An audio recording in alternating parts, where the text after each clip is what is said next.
கதை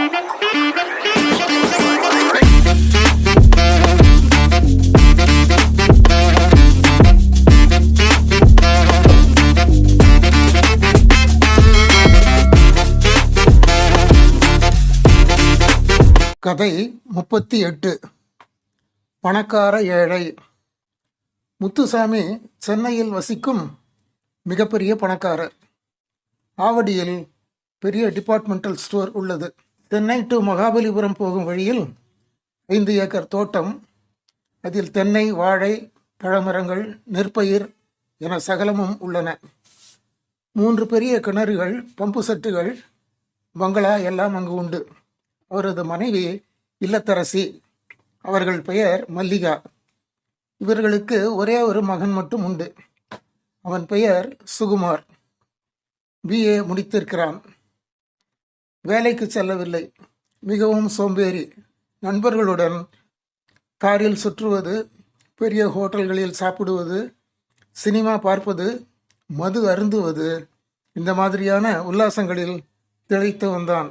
அவனது தாயார் தகப்பனாருக்கு தெரியாமல் மகனுக்கு அவ்வப்போது பணம் கொடுத்து வந்தார்கள். செல்ல மகன் அல்லவா. முத்துசாமி தன் மகனுடைய போக்கினை அவனுக்கு தெரியாமல் கவனித்து வந்தார். சொத்துக்களை பராமரிப்பது, வியாபாரத்தில் தனக்கு உதவியாக இருப்பான் என்றெல்லாம் நினைத்து மனக்கோட்டை கட்டியிருந்தார். அவரது ஆசையில் மண் விழுந்தது. தினமும் இரவு 10 மணிக்கு மேல் வீடு திரும்பும் சுகுமாரிடம் அவனது தந்தை கோபப்படுவார். ஆனால் அவரது மனைவி இன்னும் வந்தவன் சாப்பிடக்கூட இல்லை, அதற்குள் கோபித்துக் கொள்கிறீர்களே என்று மகனுக்காக பேசுவார்கள். ஒரு நாள் தகப்பனார் ஹாலில் உட்கார்ந்து டிவி பார்த்து கொண்டிருந்தார். 11 மணி ஆனது. மகனை காணவில்லையே என அம்மா அப்பாவிடம், என்னங்க தம்பி இன்னும் வரவில்லையே என்றார்கள். உடனே தகப்பனார், கழுதை எங்கெங்கு சுற்றுகிறதோ என்றார். அப்பொழுது சுகுமார் வந்து சேர்ந்தான். தகப்பனார் அவனிடம், கொஞ்சம் நில் என்றார். பின் அவன் அருகில் சென்று, இப்படி தினமும் ஊர் சுற்றி விட்டு வருகிறாயே, பொறுப்புணர்ச்சியே உனக்கு கிடையாதா என்று கூறியவர் ஒரு நிமிடம் திகைத்து மௌனமானார். அவர் ஏன் திகைக்க வேண்டும்? சுகுமாரிடமிருந்து மது மற்றும் சிகரெட் வாடை எல்லாம் வந்தது. தகப்பனார் அவனை அடிக்க கையை ஓங்கினார். 2 கைகள் அவரை தடுத்தன. ஆம், அது சுகுமாரின் தாயாரின் கைகள். தோளுக்கு மேல் வளர்ந்த மகனை கை நீட்டி அடிக்கலாமா என்றார்கள். தகப்பனார் சீரும் சிங்கமென மாறினார்.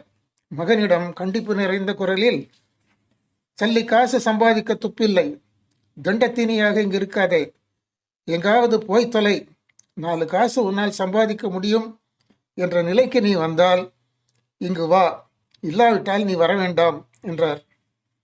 அவர் கூறியது சுகுமாருக்கு மனதில் முள்ளாய் தைத்தது. இருந்தாலும் தன்னுடைய தவறுகளையும் நினைத்து பார்த்தான்.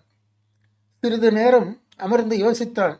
எங்காவது சென்று நிறைய பணம் சம்பாதித்து திரும்ப வீட்டுக்கு வருவேன் என நினைத்தவன் பெட்டியில் தனது துணிமணிகள், பணம் எல்லாவற்றையும் எடுத்து வைத்து கொண்டான். யாருக்கும் தெரியாமல் வீட்டின் கேட் அருகே வந்தபோது வாட்ச்மேன், என்ன தம்பி, எங்கே கிளம்பி விட்டீர்கள் என்றான். அதற்கு சுகுமார், வேலை விஷயமாக வெளியூர் செல்கிறேன் அண்ணா என்று கூறிவிட்டு புறப்பட்டான். ஒரு ஆட்டோவில் சென்னை சென்ட்ரல் ஸ்டேஷனை அடைந்தான். அங்கு ஒலிபெருக்கியில் சேலம் வழியாக செல்லும் மங்களூர் எக்ஸ்பிரஸ் 1/2 மணி நேரம் கழித்து புறப்படும் என்ற அறிவிப்பு வந்தது. உடனே சேலத்திற்கு ஒரு டிக்கெட் வாங்கி கொண்டு ரயிலில் ஏறி அமர்ந்தான்.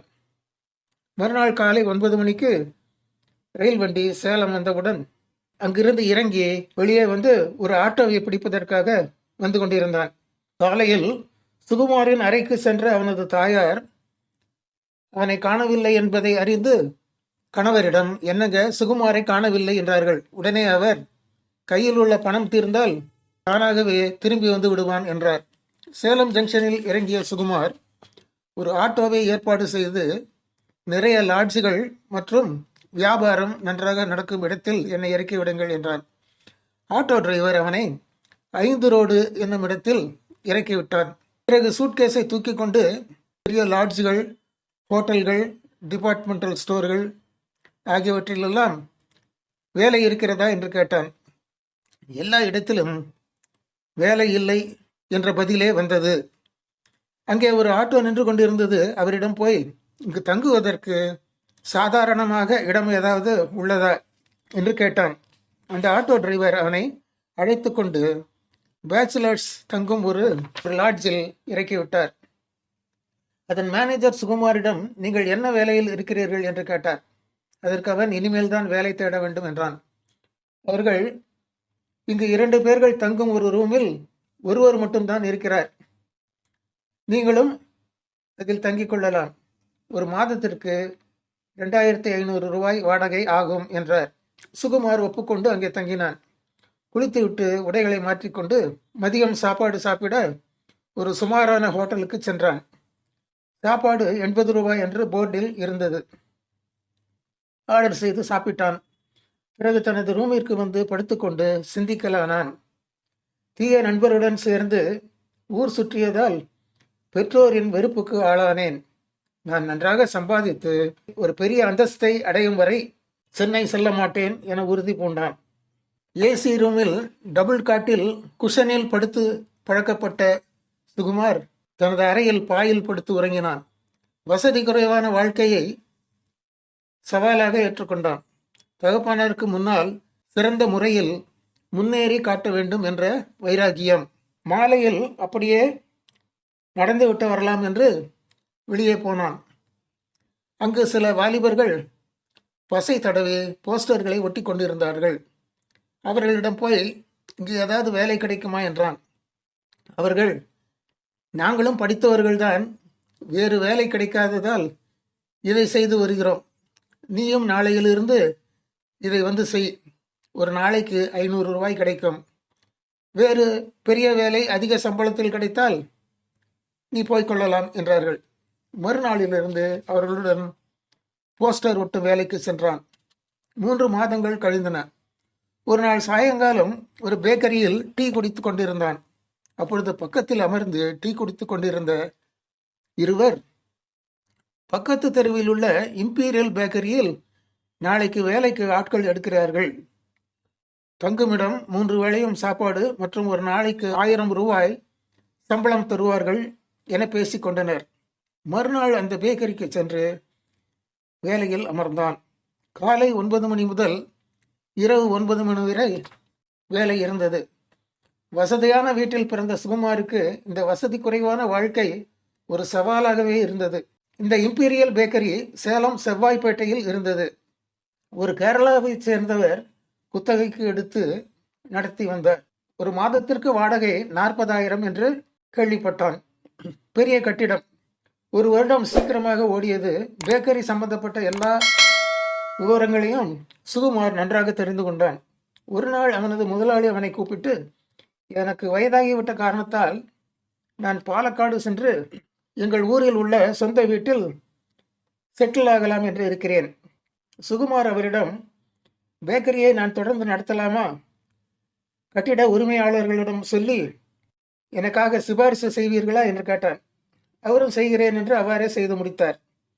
பேக்கரி முதலாளியான சுகுமார் புது புது பலகாரங்களை செய்து மக்களிடையே நல்ல வரவேற்பை பெற்றான்.